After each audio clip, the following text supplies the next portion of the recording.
Vice-Admiral James Wilkes Maurice was an officer of the Royal Navy during the French Revolutionary and Napoleonic Wars. Unlike his contemporaries who won fame commanding ships, Maurice gained accolades for his command of a number of island fortresses. Maurice was employed on a number of ships prior to the outbreak of the French Revolutionary Wars, and by 1794 held the position of midshipman. He saw action in the English Channel and in the western approaches the following year, participating in the Battle of Groix and the Quiberon expedition. Good service in these actions led to his appointment to a number of acting commissions as a lieutenant. His career took a major step forward when Maurice, his lieutenant's commission by now confirmed, went out to the West Indies with Commodore Sir Samuel Hood. Hood had decided to fortify Diamond Rock in order to harass French shipping off the port of Fort de France in Martinique, and Maurice, as first lieutenant of Hood's flagship, began to oversee the arduous task. After work was completed, Hood commissioned the Rock and rewarded Maurice's efforts by putting him in command. For 17 months Maurice and his men raided and interdicted shipping off Martinique, and proved a continual thorn in the side of the French. The arrival of a large fleet under Pierre de Villeneuve in May 1804 during the Trafalgar campaign gave the French enough resources to assault the Rock.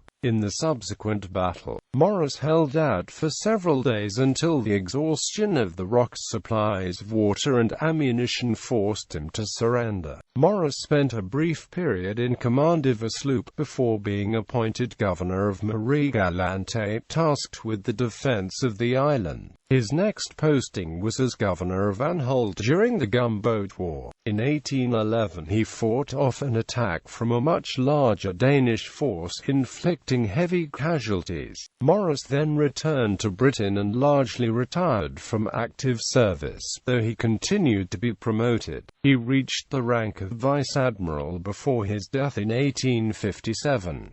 Family and early life. Wilkes was born on 10 February 1775 in Devonport, Devon. He was nominally entered onto the books of Lieutenant James Glassford's HMS Monkey in 1783, but did not actually enter the Navy until August 1789, when he became able seaman aboard Captain Alexander Mackay's 14-gun sloop HMS Inspector. He served on Inspector until joining the 74-gun HMS Powerful under Captain Thomas Hicks in December 1792. He visited the Cape of Good Hope during his time on Powerful, when the ship escorted a convoy of East Indiamen there. Hicks was replaced by Captain William Albany Otway, and Powerful was ordered to the West Indies, but Maurice left the ship before she sailed, having been subpoenaed to give evidence in a case concerning a warrant officer accused of embezzling stores. By the time his services were no longer required, Maurice found himself unable to rejoin his ship and instead joined the 80-gun HMS Cambridge under Captain Richard Boyer in January 1794. Cambridge was based at Plymouth with the Channel Fleet, and in May Maurice transferred to another ship on the station, the 32-gun HMS Concord under Captain Sir Richard Strachan. Maurice remained with Concord after Captain Anthony Hunt replaced Strachan and served in the western approaches based out of Falmouth. Maurice saw action at the Battle of Groix on 23 June 1795, and then during the Quiberon expedition under Commodore Sir John Borlase Warren. Warren gave Maurice an acting commission as a lieutenant in August aboard the 74-gun HMS Thunderer under Captain Albemarle Bertie. Maurice returned to Concord in January 1796, serving at first under his old Captain Hunt, and when he was replaced, under Captain Richard Bagot. He was briefly aboard Lord Bridport's flagship, the 100-gun HMS Royal George. George for 3 weeks in February 1797, before taking an acting commission aboard the 80-gun HMS Glory, a commission confirmed by the Admiralty on 3 April 1797. He was lieutenant aboard the 74-gun HMS Canada between 17 January 1799 and May 1802.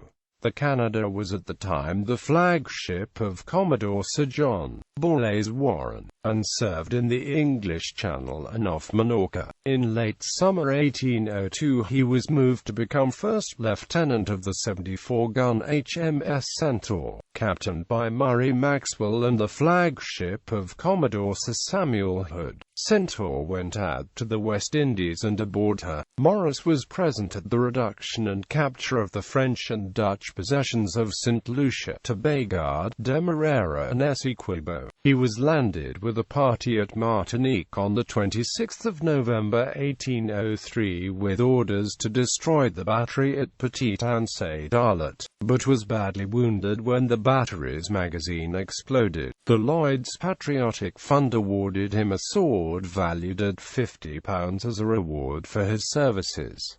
Maurice on Diamond Rock. Hood had by late 1803 decided to move against the two last remaining French naval bases in the Caribbean at Guadeloupe and Martinique. Large numbers of privateers used the ports on the islands as a base from which to operate against British merchant shipping in the Caribbean. They had captured a number of valuable cargoes and were diverting British warships to protect the merchant fleets. Hood decided to blockade Martinique, and thus curtail the privateers and intercept supplies destined for the French garrison. Patrolling off the bay at the southern end of the island, in which one of Martinique's two main ports, Fort de France, was located, Hood saw that if the British could occupy Diamond Rock, a large outcrop of rock at the entrance to the bay, it would allow them effectively to control the shipping approaching the ports on the western side, as the currents around the island made the easiest approaches mean passing within sight of Diamond Rock. Maurice volunteered to lead a party of men to prepare the fortifications.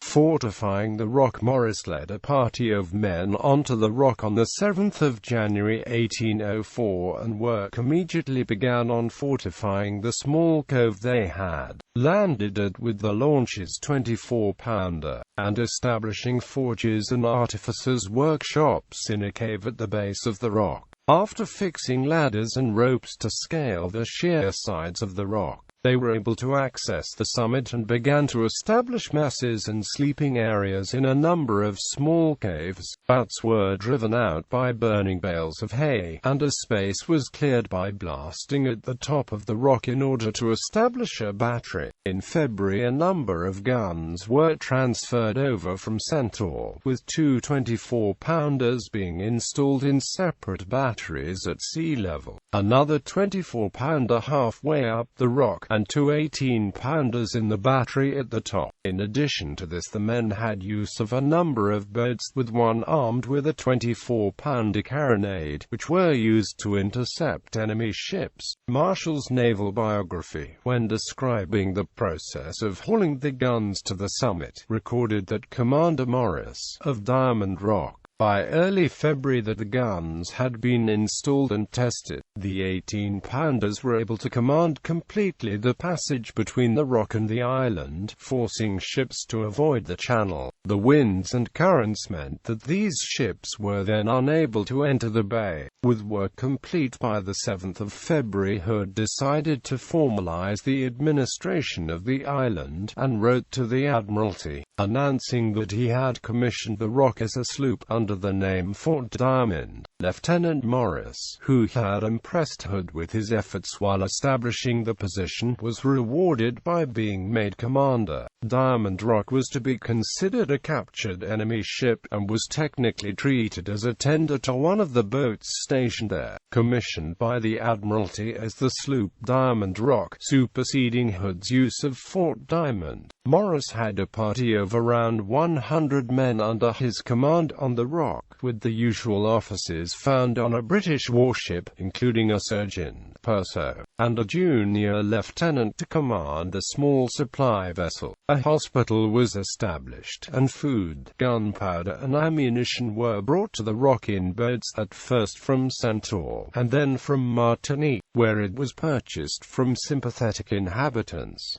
Water also had to be brought from the island, and large cisterns were built to store it. For 17 months Maurice held the Rock, foiling several attempts by the French at Martinique to oust them. He reported the movements of Rear Admiral Maurice's fleet, which arrived in the area during the Trafalgar campaign. But in May 1805 a fleet under Pierre de Villeneuve arrived in Fort-de-France Bay, having briefly exchanged fire with the British on Diamond Rock as they did so. Shortly after their arrival, Maurice discovered that the main cistern, holding a month's supply of water, had cracked in some earth tremors, and the leak had been made worse by the vibration formed the guns. There was barely 2 weeks left, but fresh supplies were now unobtainable as a blockade of the Rock began by a number of schooners, brigs and frigates. The fight for Diamond Rock. Villeneuve dispatched a flotilla consisting of the 74-gun Pluton and Berwick, the 36-gun Serene, a corvette, schooner, 11 gunboats, and between 300 and 400 men, under Captain Julien Cosmeo, to retake the Rock. A French force landed unopposed on the 31st of May. Maurice, having assessed the overwhelming strength of the French, and having decided that it would be impossible to hold the lower stages, withdrew his forces to defend the upper levels. Cosmeo began an intense bombardment while the infantry forced their way onto the landing stage, losing 3 gunboats and 2 rowing boats full of soldiers as they did so. The attacking force had, however, neglected to bring any scaling ladders, and could not assault the sheer rock sides. Instead, they were forced to besiege the British forces in the upper levels. By the 2nd of June, with his ammunition almost exhausted and water supplies running critically short, Maurice opened negotiations. At 5 o'clock Maurice agreed to surrender Diamond Rock. The British had 2 men killed and 1 man wounded in the battle. French casualties were harder to judge. Maurice estimated they amounted to 70. The French commander of the landing force made a hasty calculation of 50. Maurice and his men were taken off the Rock on the morning of the 6th of June and put on board the Pluton and Berwick. They were returned to Barbados by the 6th of June, and on the 28th of June Maurice faced a court-martial for the loss of the Rock. The court unanimously acquitted him, noting Vice-Admiral Horatio Nelson, who had arrived in the West Indies in pursuit of Villeneuve's fleet, apologized to Maurice for having arrived too late to prevent the fall of Diamond Rock. Maurice returned to England in August, and Nelson arranged for him to take command of the 18-gun brig sloop HMS Savage on the 20th of August. Maurice was to join Nelson off Cadiz, but she could not be manned in time, and Maurice missed reuniting with Nelson prior to Nelson's death at Trafalgar. After 2 years in the Channel, Maurice and Savage sailed to the West Indies. While in command of Savage, in early December 1807, Maurice captured the Spanish privateer Coyote of Port Cavallo. Coyote was armed with 8 guns and had a crew of 99 men. She was a vessel of a large class, and fitted out for the annoyance of the trade to command in the West Indies. Maurice again returned to the West Indies in July 1808, joining the fleet at Barbados under Sir Alexander Cochrane. He carried with him a letter of recommendation from the Admiralty, and Cochrane appointed him governor of Marie Galante, a commission confirmed by the Admiralty on the 18th of January 1809 with a promotion to post captain. Marie Galante had not been long in British possession, and there was the risk of an uprising. Maurice had only 400 soldiers under his command, many of whom were seriously ill. A regiment was raised from the black population, but its loyalty was suspect. The issue became moot as the French never attacked the island. When Maurice became ill, he resigned his commission to return to Britain. Governor of Anhalt. Maurice was made governor of Anhalt in August 1810, a Danish island in the Kattegat captured in May the previous year during the Gunboat War. He had a force of 400 marines under his command, while British frigates patrolled the approaches to the island. These patrols prevented any Danish attack, except possible for a few weeks during the beginning and end of the winter freeze, when the supporting ships would be off station. It was expected that the Danes of French would attempt to recapture it, and Maurice was forewarned of a Danish attack that began on the 27th of March 1811. Maurice recorded that the enemy force attacked the British in the well-prepared positions, but were driven off after 4.5 hours of fighting. The Naval Chronicle recorded, though this account was probably exaggerated, the battle remained a crushing defeat for the Danes, who were unaware of the presence of the two frigates, HMS Tartar and HMS Sheldrake, when they made their attack. Maurice was presented with the sword by the garrison, and continued at Anhalt until September 1812. Later years, Maurice then returned to Britain and saw no more active service. He married Sarah Line of Plymouth on the 5th of October 1814, but she died of typhus in June the following year at the age of 21. Maurice never remarried. He was promoted to Rear Admiral on the retired list on the 1st of October 1846, and to Vice-Admiral on the 28th of May 1853. He died at East Emma Place, East Stone House, Plymouth, on the 4th of September 1857 at the age of 82.